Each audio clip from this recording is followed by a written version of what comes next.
Ang kwentong ito ay hango sa totoong buhay. Karanasan ito ni Nong Jun. Taong 1991, Rapu-Rapu, Albay.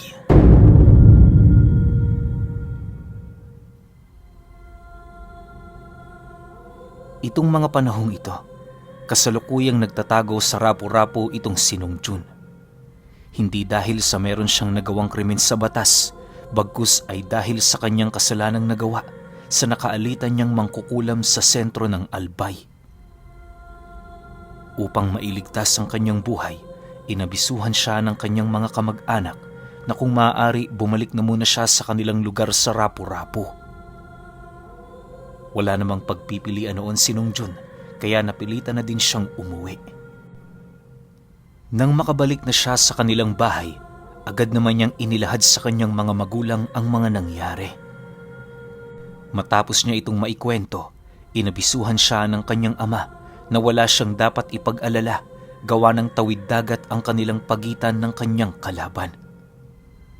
Wala itong magagawa para saktan siya sa kadahilanang nagsisilbing sumpa para sa mga lihim na karunungang nagtatanga ng kasamaan ang napakalawak na dagat na nakapaikot sa kanilang lugar.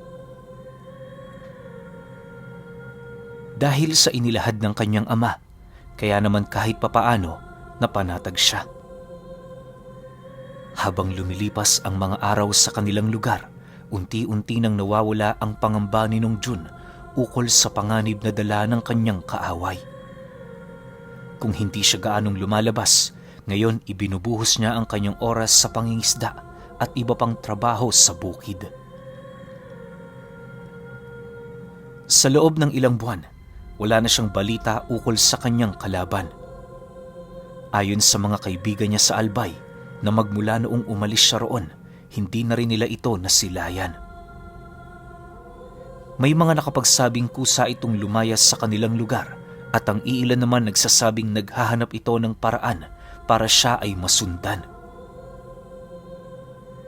Bagaman may konting kababa itong si Nong Jun na nararamdaman, hindi niya na ito gaanong inisip dahil ramdam niya sa kanilang lugar ang proteksyon ng kanyang mga kadugo. Naniniwala siya na kapag sinubukang pumunta ng nilalang na yon sa Rapu-Rapu, paniguradong hindi na ito makakabalik sa bayan ng buhay. Tiwala din siya sa kapasidad ng kanyang ama pagdating sa kahit na anong aspeto ng pakikidigma. Kung hindi niyo kasi na itatanong, itong ama ni Nong Jun minsan ang naging pinuno ng kanilang tribong pinanggalingan. Hindi lang ordinaryong tribo ng mga katutubo ang pinanggalingan nito, sa kadahilanang sila lamang ang natatanging tao na kumakain ng mga sigbin at mga aswang. Tama kayo nang narinig, mga ordinaryong katutubo lang sila na kumakain ng mga salot sa baryo. Kahit gano'n ang putahe ng tribong pinanggalingan ni Nong Jun, nakapagtatakang walang nagkakasakit sa kanila dahil doon. Ayon sa kanyang ama na ang pagkain ng aswang ay para ka lang kumakain ng manok na merong halong karne ng baboy. Mas masustansya pa ang mga ito kumpara sa mga ordinaryong hayop, gawa ng nagtatangan nito ng mga bertud na makakabuti sa kanilang mga katawan. Dagdag pa nito na sa halos humigit 70 dekada niyang pagkain ng ganoong putahe, hindi pa siya nakakaramdam ng kahit na anong sakit sa katawan. Malabo ding maituring sila ng mga aswang dahil ang nagagawa ng mga ordinaryong tao nakakaya din nilang gawin. Wala din silang ikalawang anyo, kagaya ng mga nilalang na pangunahin nilang pagkain. Sabi-sabi ng mga matatanda sa kanila, nag-ugat ang pagkain nila ng mga aswang noong mga panahong hindi pa tayo sinasakop ng mga Kastila. Sa kagustuhan ng angka nila Nong Jun na mas lalo pa silang katakutan ng mga aswang, yon ang napili nilang paraan. Sa bawat pagkain nila ng ganoong uri, inuukita nila ang kanilang sarili bilang tanda kung gaano na ba karami ang kanilang mga nakain. Magmula noong namayagpag ang usapin ukol sa kanila, may iilan na ding pamilya ng mga aswang ang lumikas sa lugar ng Rapu-Rapu. Ginawa nila ito hindi dahil sa wala na doong pagkain, bagkus ay dahil sa takot sa angkan nila nung June. Isang araw, nang akmang papalaot na silang mag-ama, bahagya naman silang natigilan nang masipat nila ang kanyang mga tiyuhin na nagmamadaling lumapit sa kanilang dalawa. John! John! Sino nga uli yung humahabol sa'yo?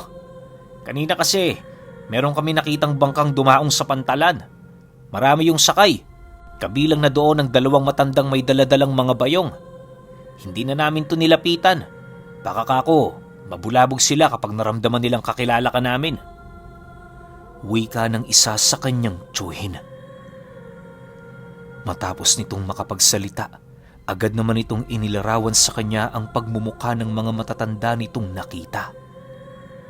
Sa puntong yon, abot langit naman ang kaba nitong si June sa kadahilanang nasisiguro niya na ang mga nilalang na yon ang humahabol sa kanya.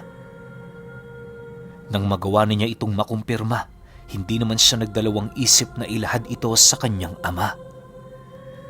Sa pagpapatuloy ng kanilang pag-uusap, nagpasya silang ipagpaliban na muna pansamantala ang kanilang pagpapalaot. Medyo nag-aalala din naman sila kahit papaano, lalo pat walang maiiwang bantay ang kanyang ina at mga batang kapatid. Sa pagbalik nila sa kanilang tahanan, dali-dali namang inilatag ng kanyang ama ang mga gamit nito na pangontra sa aral ng mga mambabarang. Inakala kasi nitong purong mambabarang ang mga matatandang yon, kung kaya't lahat ng kanyang gamit na inilabas ay nakalatag lamang para sa aral ng mga ito. June, sigurado ka bang mga mambabarang lang sila? Wala ka bang ibang naramdaman noong nagkaharap kayo?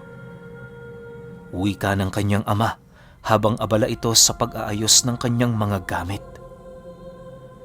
Wala naman hutay, pero sabi ng mga kaibigan ko, kumakain ng matandang yun ng hilaw na karne ng hayop. Hindi naman ako sigurado sa detalyeng yan, lalo pat hindi kami madalas nagkakasalubong ng daan. Sagot naman dito ni Nong June.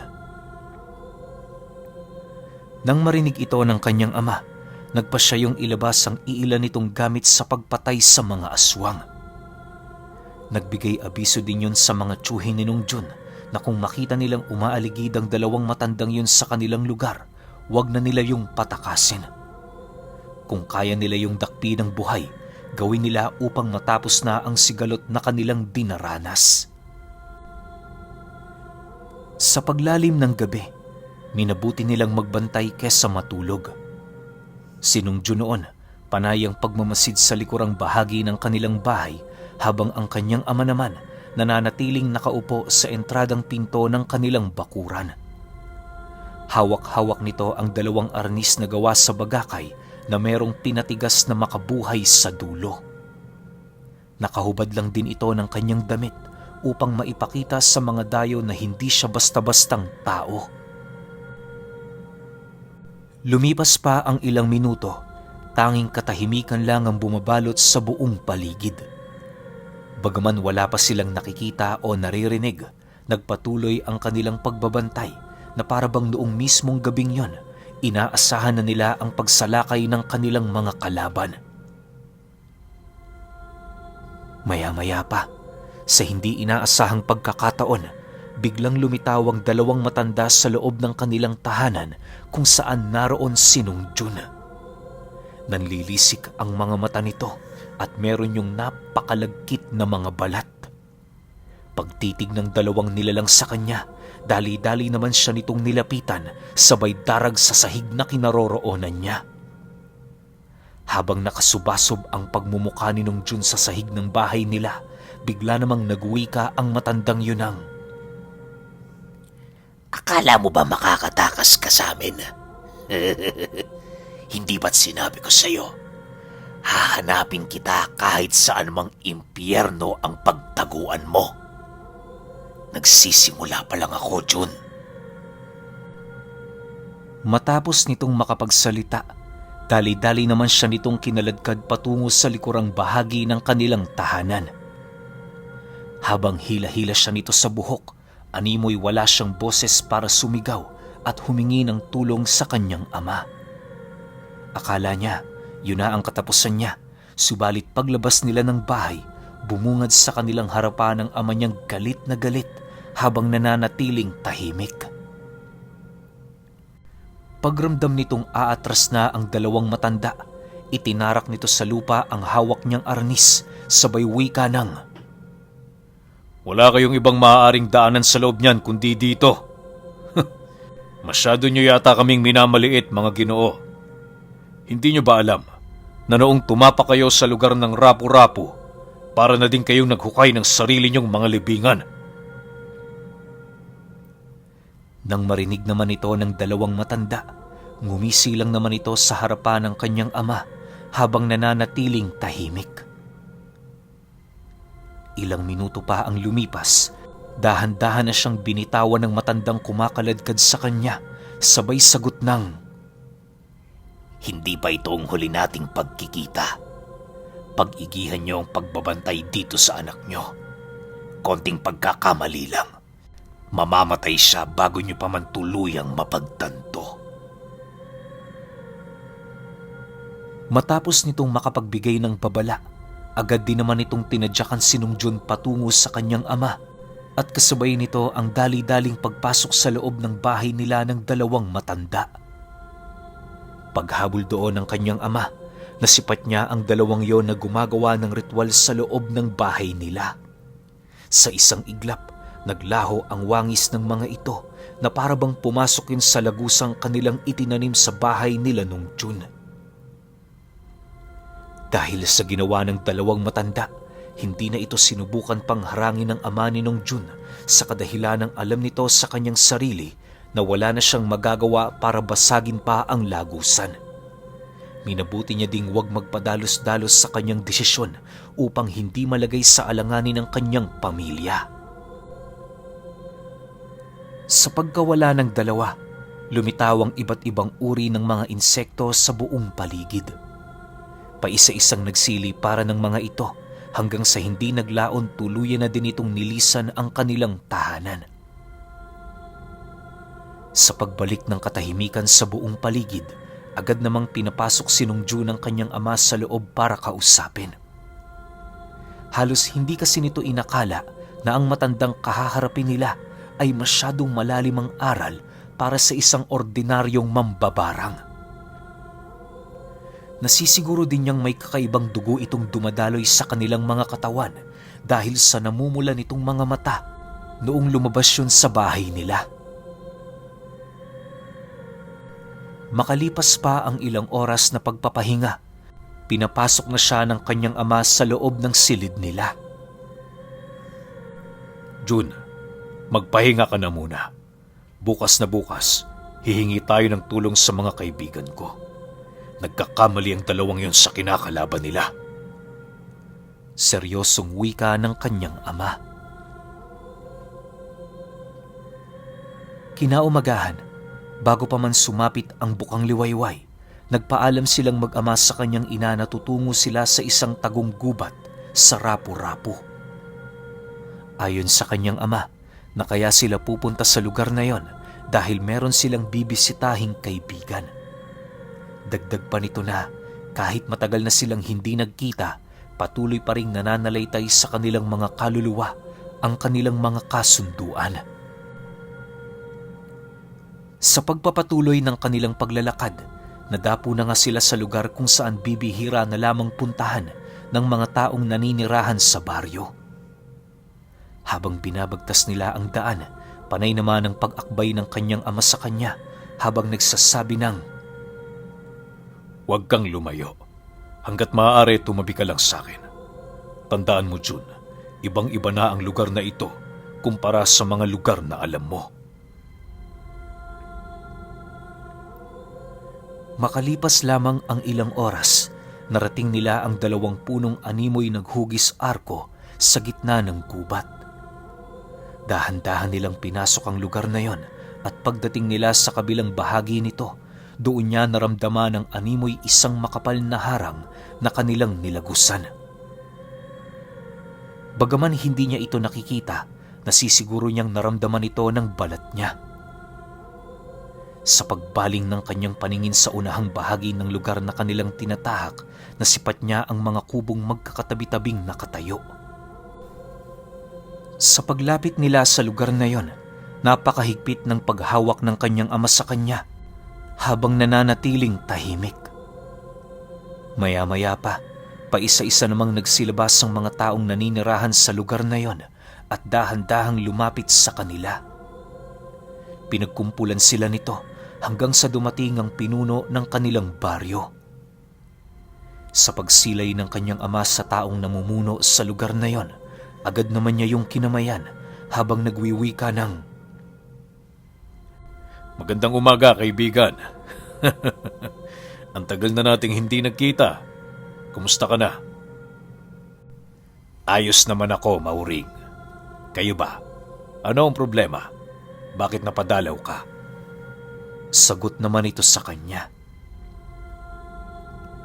Nang marinig ito ng kanyang ama, hindi na ito nagdalawang isip pang italakay ang tungkol sa nangyari sa kanilang lugar. Tapatan itong inilahad sa pinuno ng baryong yon ang tungkol sa dalawang matandang nangahas na pumatay sa kanyang anak. Matapos naman itong maibahagi ng ama ni Nong Jun, minabuti ng pinuno ng baryo na sa bahay na lang nito pag-usapan ang kanilang problema. Sa pagdating nila sa lugar ng pinuno ng baryo, nasipat ni Nong Jun na napaka-enggrande ng bahay nito. Pagpasok nila sa loob, tumambad sa kanila ang tatlong lalaking nakatayo sa bawat sulok ng sala. Pag-upo nila roon, ipinagtapat naman ng kausap ng kanyang ama na nakahanda ang kanilang puwersa sa abot ng makakaya nila. Mauring, sabihin mo lang kung ngayon na kami gagalaw. Hindi na kami makapaghintay sapagkat unang beses itong mangyari sa loob ng 10 taon. Wika ng pinuno ng baryo.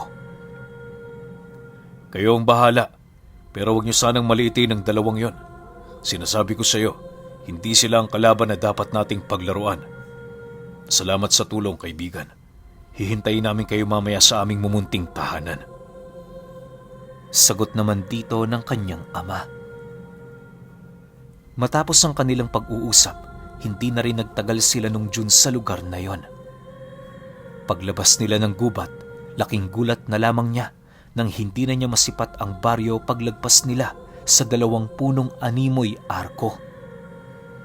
Ayon sa kanyang ama, hindi niya talaga masisipat ang lugar na yon dahil nababalot ito ng isang malakas na uri ng sabulag. Yon ang nagsisilbing paunang depensa ng mga kaibigan niya upang magawa nilang maibukod ang kanilang uri sa mga ordinaryong taong napapadpad sa lugar na yon. Dagdag pa nito na ang mga nilalang nakausap nila kanina ay purong mga aswang. Ang pinuno ng baryong nagbigay tulong sa kanila ay ang gabunang minsan ng nakaalitan ng kanyang ama. Sa pagpapatuloy ng kanilang pag-uusap, inilahad nito sa kanya na magmula noong nagkaroon sila ng kasunduan, iniwasan na nilang kumain ng karne ng mga aswang. Binago na din ng mga nilalang na yon ang kanilang pamumuhay, alinsunod sa mga kasunduan nilang napag-usapan. Ayon pa sa kanyang ama, na dahil sa kasunduang yon, mas lalong tumatag ang relasyon ng kanilang angkan sa tribo ng mga aswang. Makalipas lamang ang ilang oras na paglalakad, nakabalik na nga sila sa bahay nila. Pagpasok nila sa loob, tumambad ang kanyang mga tiyuhin na kanina pang naghihintay sa kanilang pagdating. Dahil sa hindi pa sila noon kumakain, kaya na may nagluto muna sila bago pag-usapan ang kanilang mga gagawin. Sa pagsapit ng hapon, unti-unti na ngang nagsipaghanda ang mga kadugo nitong si Nong Jun. Tinipon ng kanyang ama ang lahat ng tiyuhin niya at kakilala nila upang makibahagi sa gagawin nilang pagtugis sa 2 matandang mambabarang. Alam nilang hindi pa yun umaalis sa kanilang lugar, kung kaya't mataas pa ang tsansa na magawa nila itong makita.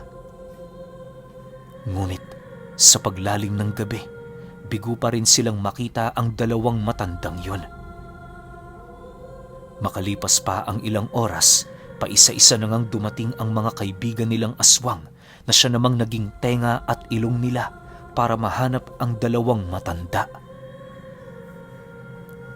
Sa pagsuyod nila sa baryo, doon na sila nagkaroon ng senyales kung saan nagtatago ang dalawa. Sa pagpapatuloy ng kanilang paglalakad, nadapo sila sa isang liblib na lugar kung saan meron doong isang malaking puno ng akasya na nakatayo. Habang binabagtas nila ang daan patungo sa lugar na yon, nakapagtatakang wala silang nararamdamang presensya sa buong paligid. Maya-maya pa, sa hindi inaasahang pagkakataon, bigla nilang naramdaman ang presensya ng dalawang matanda at kasabay nito ang paglitaw ng mga ito sa likurang bahagi ng kanilang grupo. Rinig na rinig nila ang mga itong umaangil habang nananatiling nakatayo sa kanilang likod. Pagharap nila nung June sa dalawang nilalang na yon, laking gulat na lamang niya nang masipat niyang may kakaibang wangis na ang dalawang matanda. Paglalarawan ni Nong Jun sa mga nilalang na yon, walang patid ang paglalaway ng mga ito at meron yung braso na halos doble ang haba kung ikukumpara mo sa mga ordinaryong tao. Nakabaon din sa lupa ang kanilang mga kuko, indikasyon na sintibay ito ng bakal. Dagdag pa ni Nong Jun na ang titig ng mga nilalang na yon ay animoy nagbibigay sa kanya ng takot na halos manuot na sa kaibuturan ng kanyang puso. Dahil sa pangyayaring yon, agad namang binunot ng kanyang ama ang dala nitong arnis at kasabay nito ang pagbigay ng senyas sa mga kaibigan niyang aswang na tumulong sa paghanap ng dalawang mambabarang. Sa isang iglap, bigla namang pinalibutan ng mga ito ang dalawa nilang kalaban na siyang naging sanhi upang magulat ito sa mga kaganapang kanilang nasisilayan. Pagramdam ng ama ni Nong Jun na naisakatuparan na nila ang kanilang mga plano, nakangisi naman yung naglakad papalapit sa kinaroroonan ng dalawa. Sinabi ko na sa inyo, ang pagdayo nyo dito sa lugar ko ay para na ring naghukay kayo ng sarili nyong libingan. Matapos nitong makapagsalita, hindi na ito nagdalawang isip ang utusan ng mga aswang na nakapalibot sa mga nilalang. Pagsilay naman ng dalawang matanda sa dami ng mga aswang na papasunggab sa kanila, sinubukan pa ng mga itong gumamit ng lagusan, subalit dahil sa bilis ng mga aswang, bigo na silang gawin ng bagay na yon. Nang dumating na sa puntong wala na silang pagpipilian, buong tapang naman silang nakipagpatayan sa pangkat ng ama ni Nong Jun. Halos inabot din ng ilang oras ang kanilang paglalaban hanggang sa masipat nila ang panghihina ng dalawang matanda. Nang mapagtanto nilang wala ng lakas ang mga ito, doon na nila yun pinagtulungang sunggaban hanggang sa tuluyan na nila itong madakip. Itinali nila yon ng lubid na gawa sa baging at kasabay nito ang kanilang pagdala sa dalawang matanda patungo sa baryo ng mga aswang. Sa pagsapit ng hating gabi, napag-alaman ng pangkat ng ama ni Nong Jun na wala palang bahid ng dugo ng aswang ang mga nilalang na yon. Bagkus ay pamilya ito ng mga sigbinan.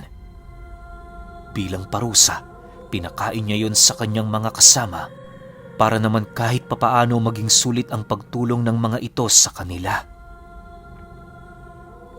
Matapos nilang pagmasdan ng pagkain ng mga kaibigan nilang aswang sa dalawang matanda, agad naman silang nagpaalam na babalik na sila sa kanilang lugar.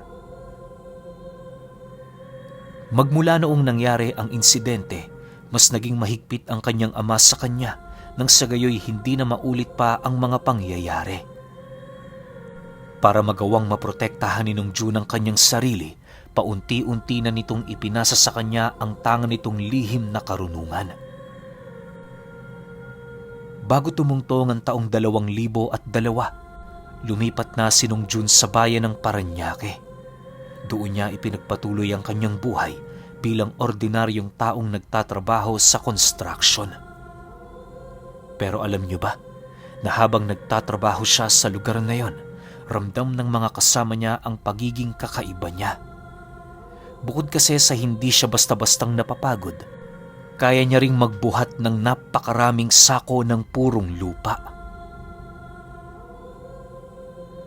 Sa paglipas ng taon niya sa trabahong yon, nagkaroon siya doon ng isang malapit na kaibigan na siya namang pinagbahagian niya ng kanyang istorya sa lugar ng Rapu-Rapu.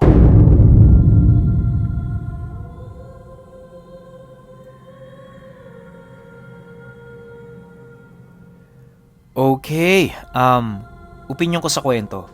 Tama naman ako ng banggit ng lugar, no, Rapu-Rapu. Kasi alam ko may lugar na Lapu-Lapu rin eh. Pero sa pagkakatanda ko, sa Cebu ba yun? Pakitama naman ako kung mali ako ng binabanggit. Pero dito sa kwento natin, ano kaya yung lahi ng mga sinasabi ni Nong Juno? Lahi ba nila o ng kaibigan ng tatay niya? Yung kumakain din ng karne ng mga aswang? Medyo nakakatakot yun, di ba? Kasi alam ko meron na tayong dalawang kwento dito sa channel na ganun yung pakikitungo nila sa mga aswang, tapos talagang no mercy.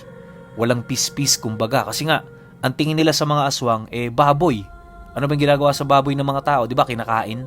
Alam ko ganun eh. Pero dito sa kwento na to, parang nagkaroon ng peace sa bawat grupo. Tapos, nag-iba na rin ng takbo ng buhay yung... Di ko alam kung kaibigan ba o kalahi nila nung June eh.